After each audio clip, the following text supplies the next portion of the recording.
and 2 years as president-elect is a long time. So after 4 years of service, this is going to be passed along. So please welcome, as I pass the gavel along, your new president, Lahaie.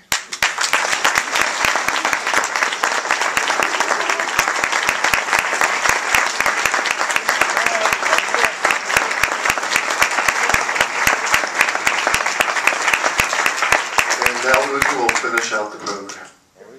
Thank you. First of all, the first order of business would be to thank Mike for his service as president, and yeah, well, many thanks. And of course, he doesn't have a chance to retire yet because he'll have 2 more years as immediate past president on the board, and I will very much rely upon his advice during every single meeting. So.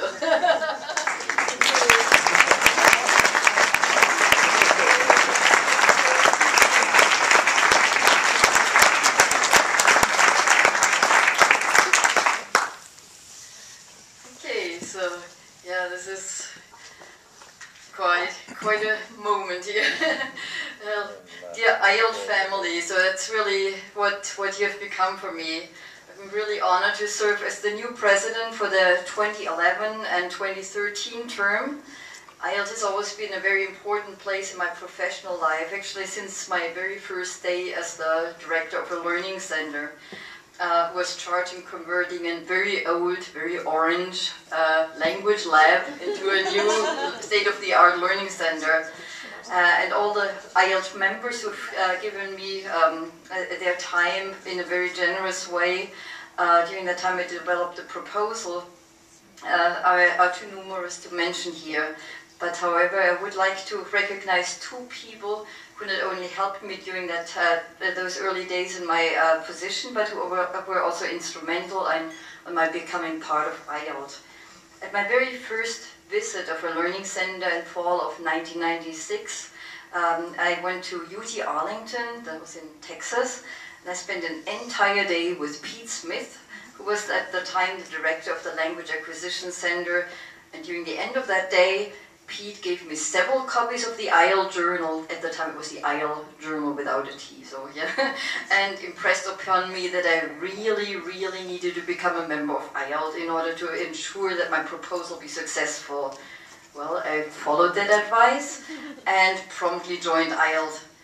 2 years later, I celebrated the grand opening of a brand new learning center, and shortly thereafter I was contacted by Claire Bartlett, who was then the president of so-called, actually so-called without a T at the time, one of IALLT's regional groups with a request to host a regional conference in my brand new facility.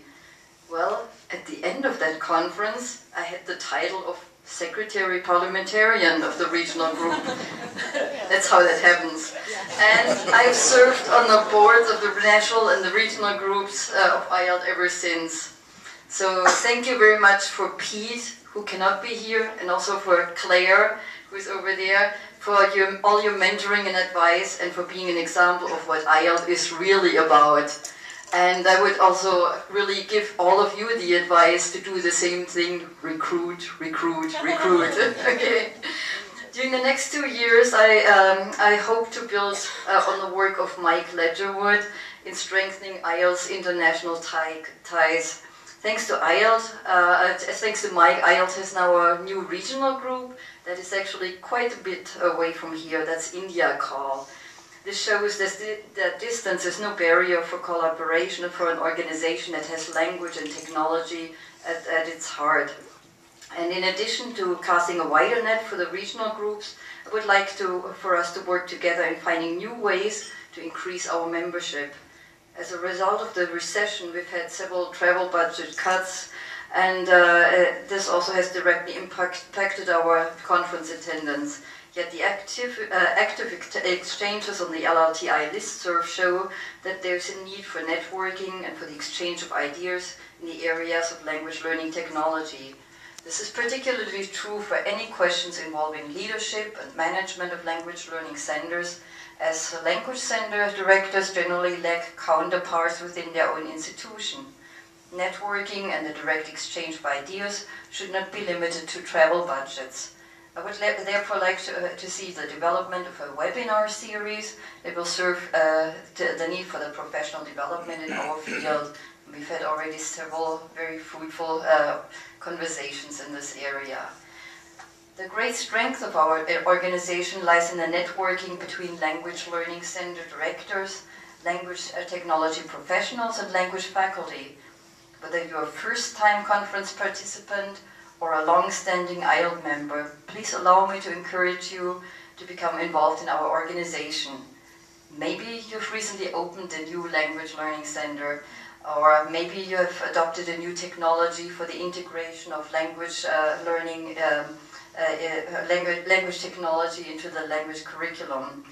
Or maybe you've just recently adopted a new piece of technology. Whatever your expertise might be, consider sharing your knowledge by joining the IALLT Council or the IALLT Journal staff. And Lance is right here, so I'm ready to talk to you. We need more people who are willing to share their time and their expertise with other colleagues who are involved with language learning technologies. And we want to help you to find your place within the organization. At this point, I also would like to express again my gratitude to Julie Franz for hosting such a wonderful conference. She's worked tirelessly with the conference committee and with her staff to make this conference a huge success. And once the conference is over, she will continue working with us by sharing her expertise with our new conference host, Frank Kruger-Robbins, who is sitting over there, yeah, as he is preparing for IALLT 2013 in Florida. Frank will now present a very short invitation of Pinecrest School in South Florida. Sorry, I really can't speak tonight. Where he will host next year's Summer Leadership and Conference Planning meeting, followed by the actual conference in 2013. Please know that you don't have to be an IALLT board or council member to join us for the Summer Leadership meeting in Florida. I hope to see you all there. And now, please welcome our next conference host, Frank Kruger-Robbins.